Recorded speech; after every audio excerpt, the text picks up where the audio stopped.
Hei hei, og velkommen til siste episode i serien hvor vi gir tips på hvordan du kan sette i gang med YouTube teknisk sett.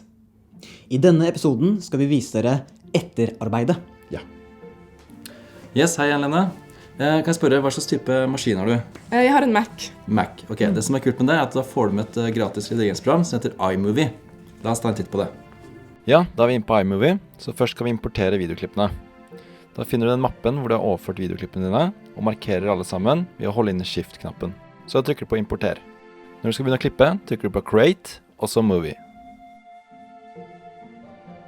Her inne kan du velge forskjellige temaer, men nå skal vi holde oss på ingen tema. Velg hva videoen skal hete, og trykk på OK. Her ligger altså klippene dine, klare for å bli klippet. Velg hvor klippet skal starte. Hold musen inne, og marker hvor lenge klippet skal vare. Dra så klippet ned til tidslinjen her nede. Så velger du neste klipp. Jeg har valgt å filme litt nærmere, så det blir en naturlig overgang. Jeg velger igjen hvor det skal starte ved å holde inn i musknappen, og drar til der det skal slutte. Så drar jeg klippet ned på tidslinjen bak det forrige klippet. Spill av videoklippet ved å trykke på Space. Hello guys, and happy new year. How is it possible to achieve the film look? Nå vil jeg legge på musikk. Da trykker du på Sound Effects nederst til venstre, og trykker her oppe. Da kan du velge mellom enten lydeffekter eller musikk. Dette er musikk som er gratis.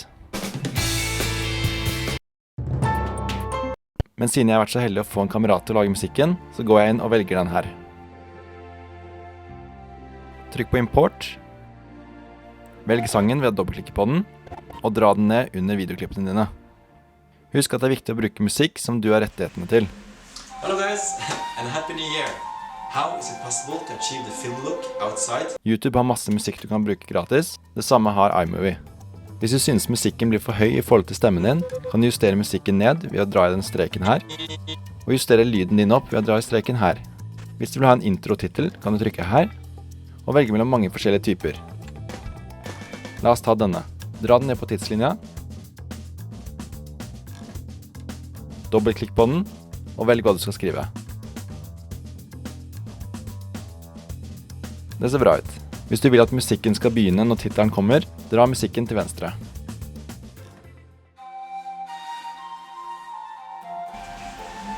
Hello guys, and happy new year.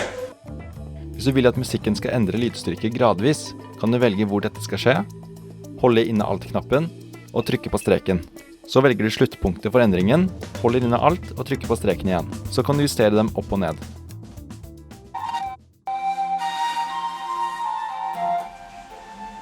Hvis du vil at endringen skal skje over en lengre periode, kan du dra det siste punktet lenger bort. Hello guys. Hvis du vil justere fargene på videoen din, kan du dobbeltklikke på videoen. Da vil du få mange muligheter her oppe. Du kan la programmet justere fargene for deg. Og her kan du justere manuelt. Det siste jeg føler jeg mangler nå, er en fin overgang fra titelen til videoen. Trykk på Transitions her nede. Velg den overgangen du har lyst på, og dra den ned mellom titelen og videoklippet.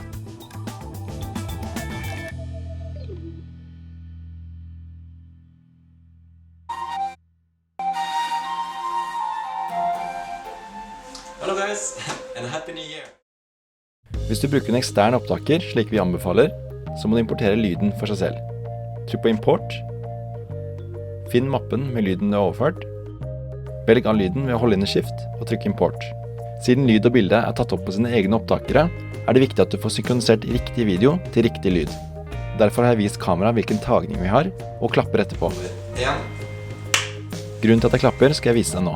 Velg det klippet du skal bruke, finn det punktet hvor du klapper, marker klippet, og dra det ned på tidslinjen. Så gjelder det å finne den lyden som passer til dette klippet. Hvis du under opptak har husket å starte og stoppe lydopptaket på samme måte som du starter og stopper videoen, så er det mye lettere å finne riktig lyd til riktig video. Som regel da vil det ligge i riktig rekkefølge når du importerer. Nummer 1. Her har jeg altså funnet lyden som passer til det første klippet. Så gjelder det å finne det punktet hvor jeg har klappet. Det kan du både høre ved å dra musen over lyden, eller se på grafikken som viser hvor høy lyden er. For å forstørre lydgrafikken, trykk her, og dra opp clip size. Så finner du det punktet hvor klappet er. Hvis du ikke hører noe lyd mens du drar musen frem og tilbake, så kan det hende at du ikke har skrudd på audio skimming. Finn så det punktet hvor du klapper, Hold inn i musen og velg hele klippet. Dra det sånn ned på tidslinjen under videoklippet. Dra ned lyden på videoklippet, men la lyden fra den eksterne opptakeren være på. Så hører du igjennom og ser at det matcher. Hello guys, and happy new year. Velg så det punktet du vil at klippet skal starte på. Marker både videoklippet og lydklippet ved å holde inn i skift. Og så trykker du på split klipp. Trykk så på backspace som ligger rett over enter for å fjerne klippene. Hello guys, and happy new year. Velg det punktet hvor klippet skal slutte. Marker og trykk split klipp. Så trykker du på det som du ikke vil ha, og trykker backspace igjen. Så gjør du det samme opplegget med neste klipp. Velg der hvor klappet er. Nummer 3. Marker resten av klippet. Dra det ned på tidslinjen. Velg riktig lydfil ved å høre på nummeret som blir sagt. Nummer 3. Og dra ned lyden på tidslinjen. Dra ned lyden på videoklippet. Marker hvor det skal starte. Velg begge klippene og trykk på split klipp. Fjern så det du ikke vil ha. So, how is it possible? Sånn, da vil jeg eksportere videoen. Trykk på share, så file. Velg hvor mye du vil komprimere videoen. Trykk på next, og velg hvor du skal lagre. Trykk så på save.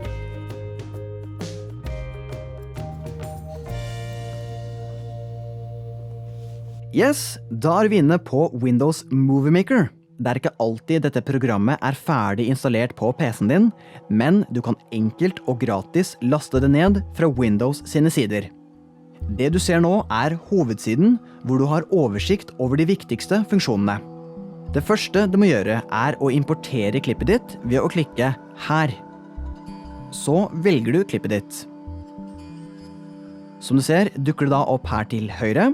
Hvis du nå klikker her og holder museknappen nede, kan du bla bortover for å få en forhåndsvisning av hvordan klippet ser ut. Som dere ser er det cirka her jeg kommer inn i bildet for første gang. Hvis jeg da ønsker å fjerne det som er i starten, kan jeg da høyreklikke og trykke på split. Da blir klippet delt i 2. Så hvis jeg skal slette det første klippet, markere den og trykke på delete. Da starter klippet med at det kommer inn i bildet.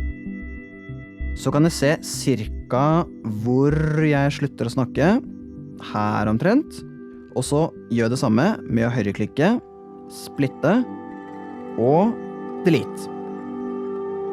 Da har jeg kuttet det lange klippet, så hele videoen varer i cirka 10 sekunder. Hvis jeg nå ønsker å legge til musikk, er dette veldig enkelt. Da trykker jeg på Add Music og Add Music.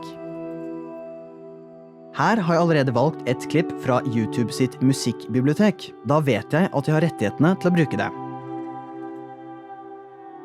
Sånn. Hvis jeg ønsker å kutte i musikklippet, kan jeg gjøre det på samme måte som i videoklippet. Da drar jeg bortover, høyreklikker, splitter den, og delete. Hvis jeg ønsker å justere volumet på musikklippet, kan jeg markere den, og så trykke på Music Tools, og så kan jeg justere volumet opp og ned her borte. Jeg kan også legge til en fade inn og ut.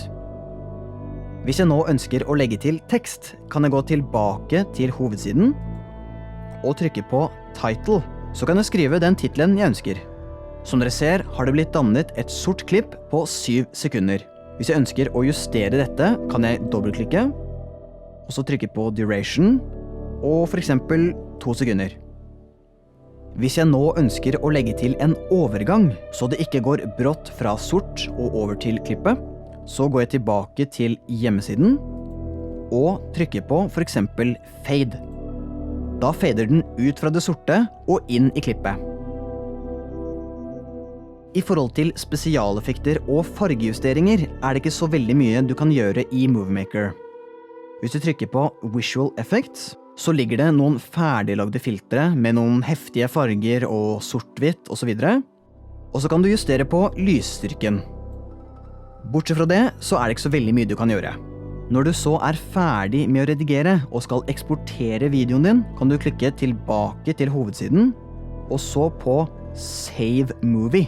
Husk at innstillingene du velger her bestemmer over kvaliteten på videoen. Nettopp derfor er det veldig viktig Oi, hva skjedde med vår video? Oi, veldig fikset det plutselig. Det er derfor det er viktig å eksportere med riktige innstillinger. Jeg skal fikse det. Hvis formålet ditt er å legge det ut på YouTube, er det veldig enkelt. Da blar du helt ned, og så er det en ferdiglaget innstilling for YouTube. Da blir videoen din lagret i høy oppløsning, samtidig som den tar minst mulig plass, som gjør det enkelt for deg å laste den opp på YouTube.